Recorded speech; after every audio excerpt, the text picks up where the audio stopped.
Hello বন্ধুরা, good evening সবাইকে। তো আজকে সকাল সকাল বেরিয়ে পড়েছিলাম নদিয়া যাওয়ার উদ্দেশ্যে। নদিয়াতে আমার মামা শ্বশুরের বাড়ি আছে ওখানটাতে। তো আজকে মামা শ্বশুরের খুব শরীর খারাপ ছিল, ওর জন্য দেখতে গিয়েছিলাম। তো ওখানটাতে অনেক মামাই আছে। তো দেখো ওখানে পৌঁছে গিয়েছি। তো মামাদের বাড়িতে দেখা করা হয়ে গিয়েছে, আরও সব মামারা আছে, তাদের বাড়ি যাচ্ছি। তো দেখো এটা হচ্ছে আরেকটা মামার বাড়ি। তো দেখতেই পাচ্ছ কত ফুল, গাঁদা ফুল। তো অপূর্ব লাগছিল দেখতে সত্যি করে ফুলগুলো।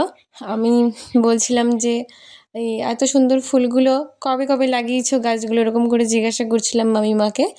তো উনি বলছিলেন যে অনেক দিন থেকেই আছে ফুলগুলো, একবার আলো হয়ে আছে বাড়িটা পুরো। তো দেখতে খুব সুন্দর লাগছিল। আমি আমি তো কটা ছবিও তুলেছি ওখানে দাঁড়িয়ে দাঁড়িয়ে। তো পীযূষ বলছে, মামি আমি ফুলের বাগান করব, তাই বলছে। তো ওর ফুলের বাগান করতে ইচ্ছে করছে। তো এই দেখো, আর আমাদের এই মামা শ্বশুরের যার বাড়িতে আমরা প্রথম এসেছি তার বাড়িতে এই যে গোলাপের গাছ ছিল, কত তুলসীর গাছ ছিল, এগুলোই দেখছিলাম। তারপর আরেকটা মামার বাড়ি গেলাম, সেটা হচ্ছে সেই সেই মামার বাড়িতে কতগুলো পাখি ছিল দেখো, কাকাতুয়া, টিয়া পাখি, কত পাখি। আমার খুব ভালো লেগেছে দেখতে, তাই ভাবলাম তোমাদের সঙ্গেও শেয়ার করি, তোমাদেরও ভালো লাগবে। তো তোমরা দেখতেই পাচ্ছ কত পাখি এখানটায়। তো ওখান থেকেও আমরা বেশিক্ষণ ছিলাম না, বেরিয়ে পড়েছি। তো দেখো ওখানে একটা বাঁশের সাঁকো ছিল, সাঁকো পেরিয়ে ওদিকে যেতে হবে, যেটার নাম হচ্ছে চাঁদের ঘাট বা চাঁদের হাট, আমি সঠিক বলতে পারছি না। তো দেখতেই পাচ্ছ আমি সাঁকো পেরিয়ে যাচ্ছি। তো জলটা দেখতে পাচ্ছ কত সুন্দর কাচের মতন ফ্রেশ একদম। আমি এখানে দাঁড়িয়েও একটা ছবি তুলেছি। তো খুব সুন্দর। তো এখানে এসে পড়েছি, তারপরে এসে দেখছি একটা সরস্বতী মা। তো ওনাদের বাড়িতে এই যে একটা ভেন্ডি গাছ ছিল। তারপরে এদিকে চারিদিকে ঠাকুর হয়, এটা ঠাকুরপাড়া তাই বলছে। তো দেখো কত ঠাকুর মানে হচ্ছে, আমি সেগুলোও তুলেছি। তো এবার বাড়ি যাওয়ার উদ্দেশ্যে চলে যাচ্ছি।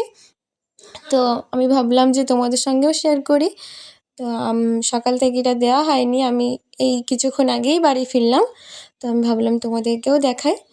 তো দেখতেই পাচ্ছ বাড়ি চলে যাচ্ছি। তো সবাই মিলে আমরা তোমাদের টাটা করে দিলাম। এটা দিদি, এটা মা। তো দুই ছেলে মেয়ে গিয়েছিলো দিদির, আর বাবা গিয়েছিলো। তো দেখতে পাচ্ছ এটা এটা আমার মামা মামি। তো ওনাদের সঙ্গে একটা ছবি তুলে নিয়েছি মিষ্টিপাড়া। এটা হচ্ছে দিদি, ওনাদের বৌমা। তো ওনার সঙ্গেও একটা ছবি তুলে নিয়েছি। এইটা হচ্ছে আমার দিদি, ছোটো ননদিনী। আর তারপরে এই যে তোমাদের বললাম না সাঁকোতে তুলেছি, ওটাও একটা শেয়ার করলাম তোমাদের সঙ্গে। তো এটা হচ্ছে আমার শাশুড়ি মা, শাশুড়ি মার সঙ্গেও একটা ছবি তুলে তোমাদেরকে দেখালাম। চলো আজকের মতন এইটুকুই, টাটা।